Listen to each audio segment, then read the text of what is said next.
Right, ఒకసారి చదువునాన్న మొదటి నుంచి 4:13. నేడైనను రేపైనను ఒకానొక పట్టణంలోకి వెళ్ళి అక్కడ ఒక సంవత్సరం ఉండి వ్యాపారము చేసి లాభము సంపాదించుకుందాము రండని చెప్పుకుని వారులారా. రేపేమి సంభవించినో అది మీకు తెలియదు. మీ జీవం ఏ పాటిది?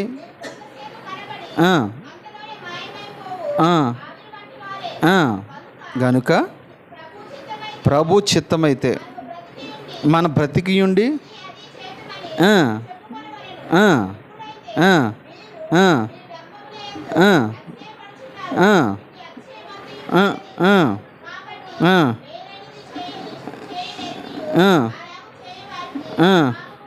చాలమ్మా. ఇందులో చాలా విషయాలు నేను చెప్తాను, చాలా జాగ్రత్తగా మీరు వినాలి.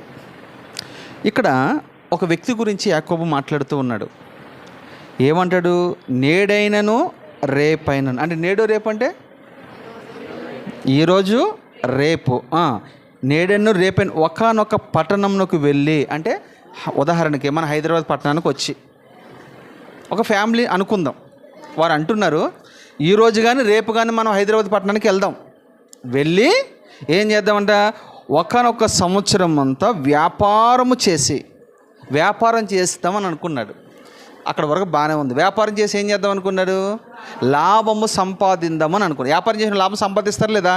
లాభం సంపాదించుదాము రండి అనుకున్నారు. తర్వాత సంపాదించడము రేపేమి సంభవించినో మీకు తెలియదు.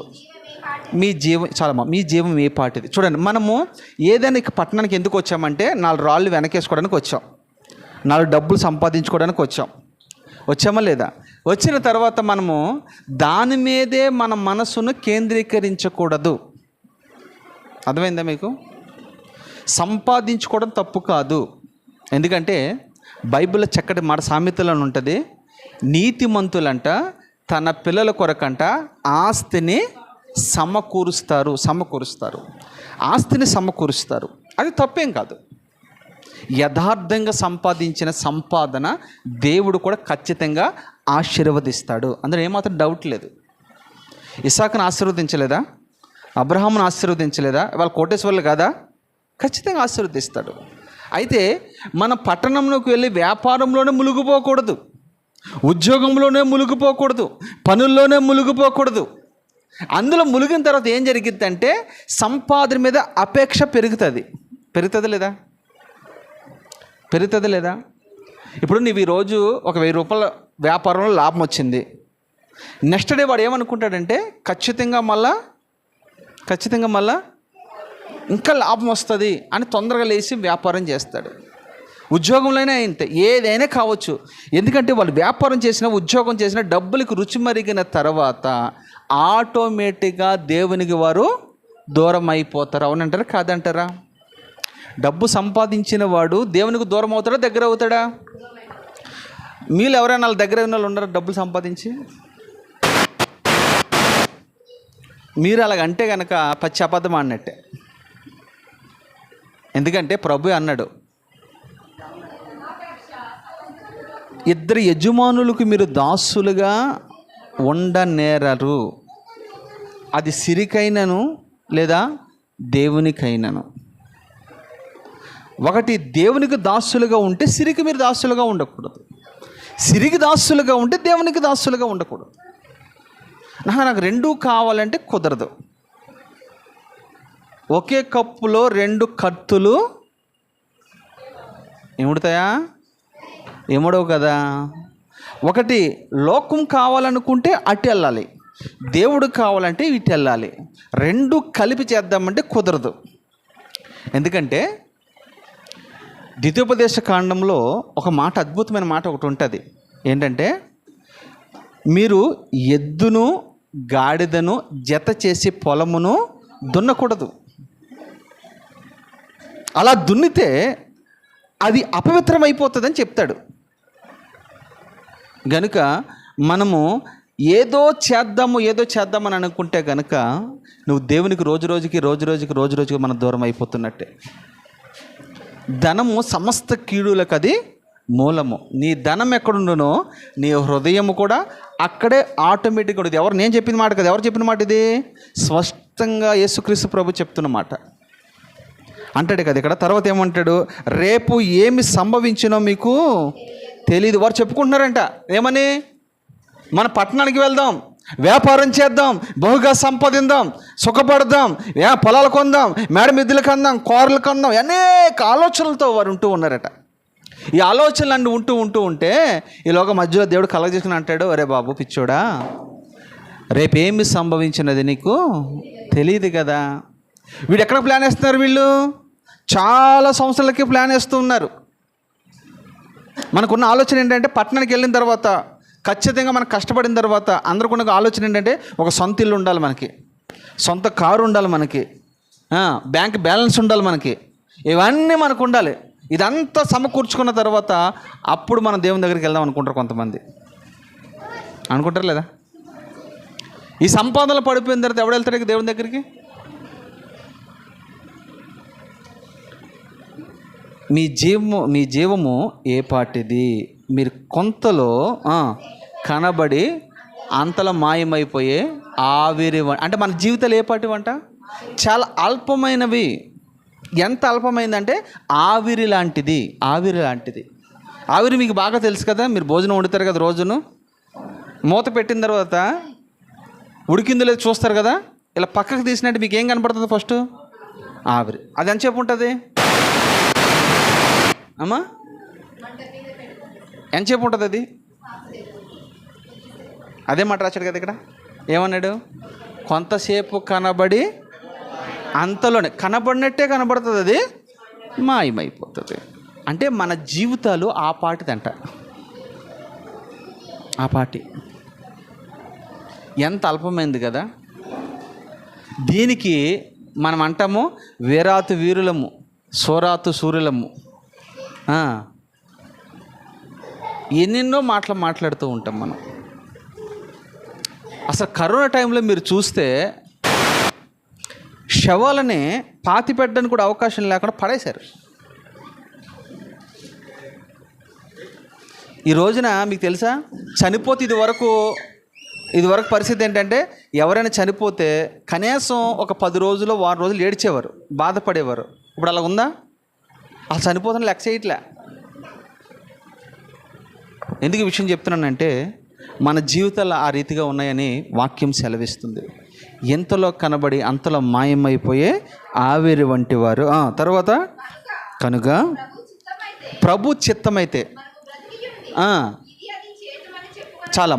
ఇక్కడ రెండోదిగా మీరు గమనిస్తే ఇక్కడ అంటాడు మనం ఏదైనా చేయాలంటే ఏమంటున్నాడు? ప్రభు చిత్తమైతే. అందుకనే ఎక్కువ శాతం ఈ మాట దైవజనులు వాడుతూ ఉంటారు. ఏమని? ఒకవేళ మీ ఇంటికి మమ్మల్ని రమ్మన్నారనుకో, ప్రభు చిత్తమైతే వస్తాము, ప్రభు చిత్తం కాకపోతే రాము. దీన్ని కొంతమంది ఎలా అర్థం చేసుకుంటారంటే మనల్ని ఇంటికి ఎందుకు వస్తాడులే కదా, మాలంటి ఇంటికి ఎందుకు వస్తాడులే, మేమేమి ఇవ్వం కదా, సరిగ్గా చూడం కదా అని అనుకుంటారు. లేదమ్మా, ఒకటి గుర్తుపెట్టుకోండి, దేవుని చిత్తం ఉంటేనే ఏదైనా మనం చేయగలం. మనం ఏది చేసినా మనం ఏమన్నా దేవుని చిత్తం అయితే చిత్తానికి మనం అప్పగించుకోవాలి. చిత్తం అంటే ఏంటి అమ్మ? దేవుని చిత్తం అంటే అసలు ఏంటి తెలుసా మీకు అమ్మ? దేవుని చిత్తం అంటే ఎలా తెలుసుకోవాలి మనం? ప్రత్యక్ష గుడారంలో ఆ రోజుల్లో ఎఫోదు ఉండేది. ఎఫోదు ఉంటే ఛాతి భాగం మీద 12 గోత్రకర్తల పేర్లు ఉంటాయి. దాంట్లో ఈ భుజాల మీద 2 ఆకుపచ్చలుగా 2 ఉంటాయి. ఒకటి తుమ్మీము ఊరీము అని 2 ఉంటాయి. ఆ తుమ్మీము ఊరీము అనే ఆ రెండిటిని ఏం చేస్తాడంటే యాజకుడు ఏదైనా ఒక సమస్య వచ్చింది, లేకపోతే ఏదైనా ఒక విషయం తెలుసుకోవాలంటే ఈ తుమ్మీము ఊరీము అనే ఈ రెండిటిని కూడా ఏం చేస్తాడంటే ఇట్లా కింద వేస్తాడు. అది పైకి వచ్చిందంటే అవునన్నట్టు, కిందకు వస్తే కాదన్నట్టు. దేవుని చిత్తం అలా తెలుసుకునేవారు. దాని తర్వాత క్రమేణా ఏం జరిగిందంటే చిట్టీలు వచ్చేస్తున్నాయి. చిట్టీలు తెలుసు కదా మీకు, ఏది మనం వేసుకున్న చిట్టీలు కాదు. ఆ రోజులు చిట్టీలు వేసేవారు. ఎవరు వాళ్ళు ఒక ఆయన ఉన్నాడు కదా, ఎవరు? యోనా. తర్వాత అపోస్తులు కూడా ఒకడు పోతే ఎన్నుకోవాలనుకుంటే ఏం చేశారు? వీళ్ళు చిట్టీలు వేశారు. అవునంటారు కదంటారా? తర్వాత యెహోషువ కూడా భూములు పంచిపెట్టినప్పుడు వాళ్ళకి ఏం చేశాడు? చిట్టీలే వేశాడు. చిట్టీలు వేసిన తర్వాత ఎవరికి ఏ గోత్రం వస్తే దానికి అది ఇచ్చేవాడు, చిట్టీలు వేసేవారు. ఇప్పుడు కొత్త నిబంధనలకు వచ్చేసరికి అవేమీ లేవు. కానీ దేవుని చిత్తము తెలుసుకోవాలంటే కనిపెట్టాలి. సమూయేలు కనిపెట్టాడు దేవుని సన్నిధిలో. కనిపెట్టాడా లేదా? కనిపెట్టాడు. తర్వాత దావీదు యుద్ధానికి వెళ్ళాలనుకుంటే దేవుని చిత్తాన్ని తెలుసుకునేవాడు. రాజులు యుద్ధానికి వెళ్ళాలంటే తెలుసుకునేవారు. యాజకుడు అవ్వాలంటే దేవుని చిత్తం తెలుసుకునేవారు. ఇలా ప్రతి దానికి దేవుని చిత్తం తెలుసుకున్న తర్వాతనే అడుగులు వేసేవారు. మాకు దేవుని చిత్తం వద్దు అని అనుకుంటే కనుక నష్టపోయేది మనమే. ఒక్కొక్కసారి కొంతమంది ఏం చేస్తారో తెలుసా? ఈ బైబిల్ని ఒకసారి ఇలా ఓపెన్ చేసి వాళ్ళకి నచ్చింది రాలేదనుకోండి, ఇంకొక 3 సార్లు తిప్పుతాడు. ఆయనకు నచ్చింది వచ్చిందని ఇది దేవుని చిత్తం అనుకుంటాడు. అది కాదు. అక్కడ దేవుని చిత్తాన్ని తెలియాలంటే వెంటనే మనకు జవాబు రాదు. అది ఒకటి గుర్తుపెట్టుకోవాలి మీకు బాగా. దేవుని చిత్తం తెలుసుకోవాలంటే ఇప్పుడు మోకరించడానికి వెంటనే జవాబు వస్తుందా? దేవుని చిత్త ప్రకారంగా నువ్వు నిజంగా అడుగులు వేయగలిగితే నీ జీవితంలో నష్టం అనేదే ఉండనే ఉండదు. నీ కుటుంబంలో నష్టం ఉండదు, నీ వ్యాపారంలో నష్టం ఉండదు, నీ ఉద్యోగంలో నష్టం ఉండదు, నీ చేతి పనుల్లో నష్టం ఉండదు, ఏది నష్టం ఉండదు. మనం అడగాలి, ప్రభా మరి ఇక్కడ పలానా దగ్గరికి నేను వెళ్ళి వ్యాపారం చేయాలనుకుంటున్నాడు, మరి నీ చిత్తమేనా? పలానా దగ్గరికి వెళ్ళి బిజినెస్ చేయాలని నీ చిత్తమేనా? పలానా ఉద్యోగం చేయాలనుకుని నీ చిత్తమేనా అని మనం దేవుని చిత్తం కొరకు ఎదురు చూసేవారుగా మనం ఉంటే అప్పుడు ఆ దేవుని చిత్తానికి నువ్వు అప్పగించుకున్నప్పుడు నీకు విజయం దేవుడు అనుగ్రహిస్తాడు. దావీదు ప్రతి విషయంలో విజయం సంపాదించడానికి కారణం ఏంటి తెలుసా? దేవుని చిత్తాన్ని అడిగేవాడు. దేవుని చిత్తం అయితే మేము చేస్తాం, లేకుంటే లేదు అని మనం చెప్పాలి. తర్వాత మాట ఏముంది అక్కడ? చూడండి, ఒకటి దేవుని చిత్తం తెలుసుకోవాలి అన్నాడు. తర్వాత మాట వెంటనే ఏమంటాడంటే ఇప్పుడైతే, ఎప్పుడు? ప్రజెంట్. ఇప్పుడైతే నీ డమ్మముల యందు అతిశయపడుచున్నారు. దేని యందు అతిశయపడతారట? కొందరు గుర్రములు బట్టి, రథములు బట్టి అతిశయపడుతున్నారు. అంతకుముందు మాట రేపుడు దినం గురించి కొంతమంది అతిశయపడతారు. మళ్ళీ చెప్తున్నారు, రేపుడు దినం గురించి అతిశయపడే వాళ్ళు ఉన్నారు. తర్వాత గుర్రములు బట్టి, రథములు బట్టి అతిశయపడే వాళ్ళు ఉన్నారు. విచిత్రం ఇక్కడ ఏం తెలుసు? తర్వాత డంబం అంటే ఏంటి? గొప్పలు అది డంబం అంటే గొప్పలు చెప్పుకోవటం. అరే మేము సూర్యులం, వీరులం, ధీరులం అని అంటాడు. అసలు ఏలో ఒక ఎత్తు అయితే ఎంతగానో మరొక ఎత్తు చెప్పమంటారా? ఏమీ లేనుడు బాగా అతిశయపడతారు. ఆడొకడు ఇస్త్రాకు ఉందండి, అన్నీ ఉన్న ఇస్త్రాకు ఏం చేస్తుంది? ఏమీ లేనిది అది ఏమీ లేనిది ఎగిరి పడుతుంది. ఇప్పుడు కొన్ని హాఫ్ నీళ్ళు ఉన్న కొండ ఎలాగుంటుంది? మీరు కొండలో నీళ్ళు మోసారు ఎప్పుడైనా? ఆ బిందు తీసుకురండి, ఎలాగుంటుంది? అసలు మామూలుగా అది నేను ఉన్నంటది అసలు నిండుకుండా తొనకుతూ. ఇప్పుడైతే మీరు మీ డంబముల యందు అతిశయపడుతున్నాం అంటే మనకున్న స్థితిని బట్టి మనము అతిశయపడుతూ ఉంటాం. అతిశయపడ్డామా వెంటనే తీసేస్తాడు. నాకు తెలిసి నేను చెప్తున్నానమ్మా, నేను ఇదే ప్రాంతంలో దగ్గర 20 years బట్టి ఉంటున్నా. నా కళ్ళ ముందు ఎంతోమంది నాకు బాగా తెలిసిన ఒక ఆయన అయితే నేను ఎప్పటికీ మర్చిపోలేను. అతను ఎలాగుండేవాడంటే అసలు షూ కూడా, తను వేసుకున్న షూని చూస్తే అసలు మనం వెళ్ళి ముద్దెట్టుకోవచ్చు అన్నట్టు ఉండేది. ఎప్పుడు ఫ్రెష్గా ఉండేవాడు, ఎప్పుడు పాలిష్ చేసుకుని చాలా వైట్ వేసుకోవడం. దీనికి ఒక 5 ఉంగరాలు, దీనికి ఒక 5 ఉంగరాలు. అది నడిస్తే ఎలాగుండో తెలుసా? మామూలు అందరూ అడంగా చూడాల్సిందే. అలాగున్న వ్యక్తి కాలక్రమేణా కనుమరుగైపోయాడు. గర్వం ముందు నాశనము నడుస్తుందట. గర్విష్ఠుడనే నీకు విరోధిని అని అన్నాడు. మనం ఏ విషయంలో గర్వపడినా అతిశయపడినా, డంబంగా ఉన్నా దేవుడు దాన్ని వెంటనే మన యొద్ద నుంచి తీసివేస్తాడు. ఇప్పుడైతే మీ డంబంలో మీరు అతిశయపడుతున్నారు, అతిశయం లేదంటలేదు ఇక్కడ. ఆల్రెడీ ఏమంటున్నాడు? మీ డంబముల యందు మీరు అతిశయపడుతున్నారు. అతిశయం మంచిది కాదు. నేనేమై ఉన్నానో అది దేవుని కృప వలనై ఉన్నాను. ఈ మాట ఎవరు చెప్పారు? అపోస్తలుడైన పౌలు చెప్పాడు ఈ మాట. నేనేమై ఉన్నానో అది దేవుని కృప వలనై ఉన్నాను. డంబముల యందు మనము అతిశయపడకూడదు. తర్వాత చూడండి, ఇలాగ అతిశయపడే పరిస్థితి కూడా అంత ఏమంటున్నాడు? చెడ్డది, ఇది మంచిది కాదు, చెడ్డది. అతిశయపడుతున్నావా? అది చెడ్డది. డంబంగా ప్రవర్తిస్తున్నావా? అది చెడ్డది. డంబంగా మాట్లాడుతున్నావా? అది చెడ్డది. ఎవరి దృష్టిలో? ప్రభు దృష్టిలో. అయితే ఒకటి, నువ్వు డంబంగా మాట్లాడుతున్నావా లేదా, డంబంగా ప్రవర్తిస్తున్నావా లేదా, డంబంగా నువ్వు నడుస్తున్నావా లేదా అనేది ఎవరు తెలుస్తుంది? ప్రభుకు బాగా తెలుసు. తర్వాత కాబట్టి మేలైన చిన్న ఎరిగి అలా చేయని వానికి పాపము కలుగును. చివరిగా నేను ఒక మాట చెప్పి నేను ముగిస్తాను. ఇలాగే బైబిల్లో ఒక ఆయన బాగా ఒక రకంగా కోటేశ్వరుడు. ఎంత కోటేశ్వరుడు అంటే చాలా వ్యాపారం చేశాడు, చాలా ధనం సంపాదించాడు. ఇక ఏమనుకుంటాడంటే ఫైనల్గా నేను కూర్చుని ఇంకా నేను తింటమే, ఏ పని చేయను నేను, తన ప్రాణంతో చెప్పుకుంటున్నాడు. లూకా సువార్త 19:16.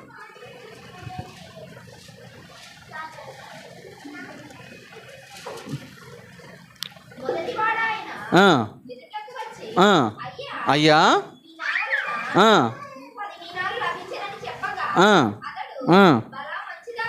బలా మంచి దాసుడా. లూకా సువార్త 19:16 నుంచి అమ్మా చదువు.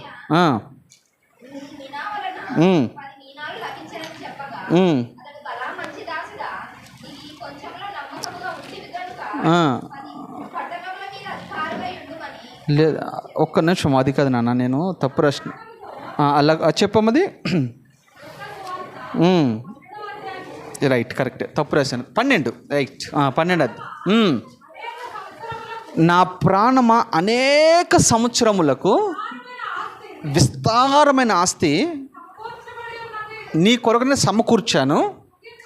ఇప్పుడు అంటాడు ఇక్కడ, సుఖించుము, తినుము, త్రాగుము, సంతోషించమని చెప్పుకుందనని అనుకునేను.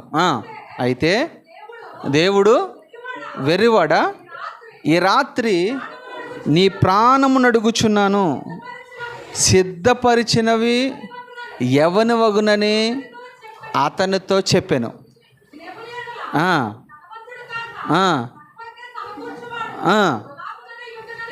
చాలు.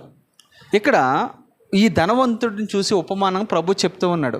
అంత సమకూర్చుకున్నాడు, దాని జీవితకాలం అంతా కష్టపడింది అంతా సమకూర్చుకున్నాడు, ఇంకా సుఖిస్తాంలే అనుకున్నాడు. అంటే వీడు ఏంటంటే రేపు గురించి కాదు, కొన్ని సంవత్సరాల వరకు అతిశయపడుతూ ఉన్నాడు, రేపు ఒక్కరోజు గురించి కాదు. అంత అయిపోయిన తర్వాత మనం కూడా అనుకుంటాం కదా, నేను కూడా అప్పుడప్పుడు మాట అనుకుంటాను, ఏంటి తెలుసా, ఈ హైదరాబాదులో ఈ తలకాయ పోట్లు ఎందుకురా బాబు, ఇక ఏందిరా బాబు, ఇవన్నీ కొద్ది గొప్ప సంపాదించుకుని ఊరు వెళ్ళిపోయి శుభ్రంగా వ్యవసాయం చేసుకుందని అనిపిస్తుంది అప్పుడప్పుడు నాకు. నిజమే. ఎందుకని? ఈ పొల్యూషను, ఈ పరిస్థితులు అంతా కూడా ఒక్కొక్కసారి మాకే విసుగు పుడుతూ ఉంటుంది. అలాగే ఒకడు అనుకున్నాడు బైబిల్లో, శుభ్రంగా తన ప్రాణంతో మాట్లాడుకుంటాడు, నెమ్మదిగా కూర్చుని ఒక పెగ్గేసుకుంటూ, ఒక చికెన్ ముక్క తింటూ, బిర్యానీ తింటూ, నా ప్రాణమా దేని గురించి నువ్వు చింతపడక, ఇంకా ఎంత కావాలన్నా నేను సంపాదించి పెట్టాను, తినుము, తాగుము, సుఖించుము, అంతేగా. నీకు చర్చికి వెళ్ళొద్దు నువ్వు. ఏమన్నాడు? అర్థమైందా మీకు? చర్చికి వెళ్ళాలని అన్నాడు అక్కడ? ఏమన్నా ప్రార్థన చేసుకోవాలన్నాడు? ఏమన్నా బైబిల్ చదువుకోవాలని అన్నాడా? చెప్పండి అమ్మా, ఏమన్నా అన్నాడు అక్కడ? ఏమన్నాడు వీడు? అంతే, తినుము, తాగుము, సంతోషించు, ఎంజాయ్ చేయి అని అంటే తనతో తను మాట్లాడుకుంటూ ఉన్నాడు. ఈలోగా దేవుని కోపం వచ్చి ఉంటాడు. వెంటనే ప్రభు అంటాడు, ఒక స్వరం వినబడుతుంది అక్కడ. ఆ స్వరం ఎప్పుడు వినలా మనోడు. ఈ అర్ధరాత్రులు ఎవడు పిలుస్తున్నాడు రా బాబు అనుకుంటున్నాడు. ఓ వెర్రివాడా, ఏమన్నా సంపాదించిన వాడిని ఏమంటున్నాడు చెప్పండి? మనమైతే ఏమంటాము? ధనవంతుడు మనమే ఏమంటాం? మనం అయ్యగారు లేకపోతే రాజుగారు, ఇంకేమంటాం చెప్పండి? సారు, లేదా దొర, లేకపోతే అయ్యా, ఇంకా ఏవైతే ఉంటాయి. కానీ దేవుడు ఏమంటున్నాడు? వెర్రివాడా. మీకు తెలుసా, ధనం సంపాదించిన ప్రతి ఒక్కరు నా ప్రభు అంటున్నాడు, వెర్రివాడా, ఈ రాత్రి నీ ప్రాణం అడుగుచున్నాను. అంటే ప్రాణం ఆయన అడగడం ఏంటి చెప్పండి? ఆయన అడగడం ఏంటి అసలు? నాకు అర్థం కాదు. ఆయనకి ఏ సంబంధం? ఆయనకి ఏం అధికారం తెలుసా మీకు? ఆయనకి అధికారం మన మీద ఎంత అధికారం ఉందో ఒక మాట చెప్తాను మీకు. ఆయన తన స్వరక్తం ఇచ్చి మనల్ని కొన్నాడు. కొన్నవాడికి మన సొంతం. కొన్నవాడినే మనం ఘనపరచాలి, కొనుక్కున్నవాడినే మనం ఘనపరచాలి, కొనుక్కున్నవాడినే మహిమపరచాలి, కొనుక్కున్నవాడినే మనం హెచ్చించాలి. ఎందుకంటే మనము ఆయన సత్తు. మీరు ఏదైనా కంపెనీలో పనిచేస్తాకి వెళ్తారు. వెళ్ళిన తర్వాత ఎవరిని కనపరుస్తారు? మీరు పక్క కంపెనీ కనపరుస్తారా చెప్పండి? ఎందుకు యజమాని కనపరచాలి, అతడు జీతం ఇవ్వడు. అవునంటారా కాదంటారా? అలాగా దేవుడు తన స్వరక్తం ఇచ్చి కొన్నాడు నిన్ను. కొన్న ఆయన నువ్వు గణపరచాలి. అంతేగాని కొన్న తర్వాత ఒక మాట ఉంటుంది, వాడెక్కిరాక అన్నాడంట, మల్లయ్య గారు అన్నాడంట. తెలిసి సామెత మీకు? ఎంతమంది తెలిసి సామెత ఇది? వాడెక్కిరాక మల్లయ్య గారు అన్నాడు, వాడు దిగిన తర్వాత అది. ఇక్కడ మీరు ఒక విషయం గమనిస్తే, ఓ వెర్రివాడా, ఈ రాత్రిని ప్రాణం అడుగుచున్నా అంటే ప్రభుకి మన మీద అధికారం ఉంది. జీవ మరణములు దేవుని వశములో ఉంటాయి. దావీదు ఒక మాట అంటాడు, నా జీవము నీ జీవపు మూటలో భద్రపరిచావని అంటాడు. మన జీవం ఇప్పుడు ఎవరి చేతిలో ఉంది? దేవుని చేతిలో. అందుకనే యోబుతో ఒక మాట అంటాడు, సాతానుగాడితో యోబు విషయంలో, యోబుని ఏదైనా చేయి కానీ తన ప్రాణం మాత్రము ముట్టకూడదని చెప్తాడు. మన జీవము ఆయన చేతిలో ఉంది కనుక ఆయన అంటాడు, ఓ వెర్రివాడా, ఈ రాత్రే నీ ప్రాణము నేను అడుగుచున్నాను అని అన్నాడు. దాని తర్వాత అసలైన విషయం ఉంటుంది, నీవు సిద్ధపరిచినది అంటే నువ్వు సంపాదించినది ఎవరి వగును? అమ్మా, మనం సంపాదించేది ఎవరు అవుతుంది? ఉదాహరణకి మీకు ఒక మాట చెప్తాను. కౌంటర్లు మీకు బాగా తెలుసు కదా, ఆడు పొరపాటున ₹1 తిండు, ₹1 ఖర్చు పెట్టాడు, మళ్ళీ విస్తారమైన ఆస్తి ఉంటుంది వాళ్ళకి. నేను అంటాను, ఒకసారి అంటూ ఉంటాను, నా ఎదురు మా దగ్గర చాలామంది ఉంటారు అక్కడ, చాలా క్యాజువల్గా మాట్లాడుతున్నాను. ఎందుకు ఎంత సంపాదించో, ఒక చికెన్ తినవో, ఒక మటన్ తినవో, ఫిష్ తినవో, మేము అన్నీ తింటున్నాం, నువ్వు వాళ్ళు ఏం తినవంటాను నేను అని అంటే ఏం మాట్లాడు? ఆ పప్పులు తింటాడు అంతే. పప్పులు తిని మన ప్రాణాలు తీయడానికి ఆ పప్పులు తింటాడు అంతే, ఇంకేమి తినరాళ్ళు. సరే తినకపోతే సరైన బట్టలను కట్టుకుంటారా? వాళ్ళు ఎప్పుడు మంచి బట్టలు కట్టుకుంటారా మీరు చూసారా?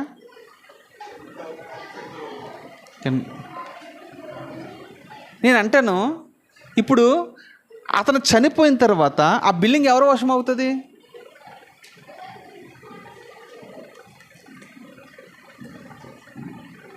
కొంతమంది అంట సంపాదించడానికి పరిమితం, సంపాదించడమే వాళ్ళ జీవితం, కానీ కష్టాల చేత వేరే వాళ్ళు అనుభవిస్తారు. బైబిల్లో ఉంది, రాజుల సొమ్ము రాళ్ళ పొల అవుతుంది అన్నట్టు. ఎందుకంటే అది ఎవరి వశమగును, అది ఎవరికి ఇస్తావు నువ్వు అని ప్రభు అడుగుతున్నాడు. నేను అంటాను, ఈ లోకంలో ఏదైనా నువ్వు సంపాదించావు అనుకో, ఏదో ఒకరోజు విడిచిపెట్టి మనము వెళ్ళిపోయావు.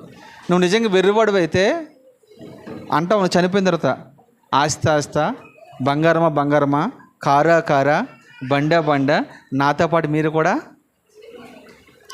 మీరు కూడా రండి అని అంటాం. అప్పుడు ఏమంటుంది? దానికి నోరు ఉంటే ఏమంటుంది చెప్ప? అది కూడా ఇదే మాట మాట్లాడుతుంది. ఎందుకు చెప్తున్నాను తెలుసా? అయితే ఇక్కడ ఒక విషయం సీరియస్గా చెప్తాను. ఒక విషయం మీరు నేర్చుకోవాలి. ఇక్కడ మనము ఏం సంపాదించుకోవాలి?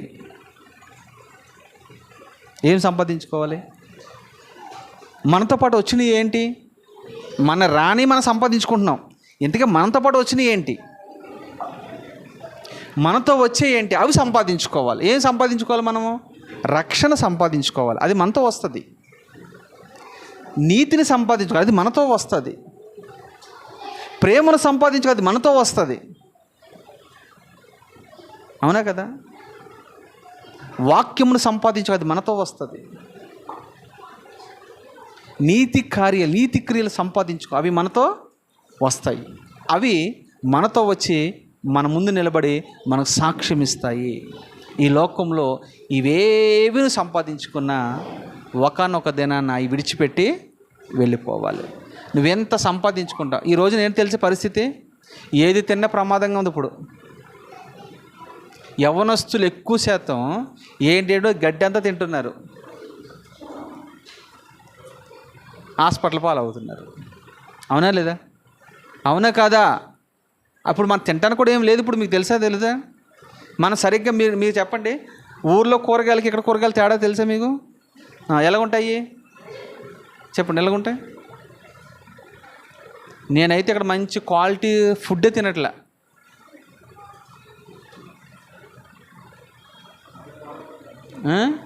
తాగే వాటర్ కూడా కల్తీయే, పాలు కల్తీయే, నీళ్ళు కల్తీయే, ఇంకా ఆహారము కల్తీయే, అన్నీ కల్తీయే. జాగ్రత్త. మనం హాస్పిటల్ పాలకు వెళ్ళకుండా దేవుని కృపలో మనం ఉన్నామంటే అది దేవుని మహాకృప. రేపటి గురించి మీరు నెంబర్ 1 అంటే రేపటి గురించి నువ్వు అతిశయం. ఈ రాత్రే నీది. నెంబర్ 2, గుర్రములు బట్టి కానీ రథములు బట్టి కానీ అంటే ఆస్తిపాస్తులు బట్టి నువ్వు అతిశయపడదు. నెంబర్ 2. నెంబర్ 3, డంబములు బట్టి నువ్వు అతిశయపడకూడదు. అంటే నేను ఇది సంపాదించాను, అది సంపాదించాను, నాకు ఇంత జ్ఞానం ఉంది, నాకు ఇంత బ్యాలెన్స్ ఉంది, నాకు ఇన్ని ఆలోచనలు ఉన్నాయి. డంబపం మంచిది కాదు. ఇటువాడు కూడా చూడండి దేవుని దృష్టిలో వెర్రివాడు. చివరిగా మనం ఆలోచన చేస్తే సమస్తము సమకూర్చబడినప్పటికీ కూడా వాడు ఏమంటాడు తెలుసా? తినుము తాగుము సుఖించుము అని అంటాడు. దాని యందు కూడా మనము అతిశయ పడకూడదు. దేవుని బట్టి మనం అతిశయపడాలి. సిలువ యందు తప్ప, దేవుని యందు తప్ప, వాక్యమందు తప్ప, రక్తమందు తప్ప దేని యందు మనం అతిశయపడకుండా ఉందమ్మగాక. అలాంటి కృప దేవుడు మనందరికి దయచేయునుగాక. ప్రార్థన చేసుకుందాం.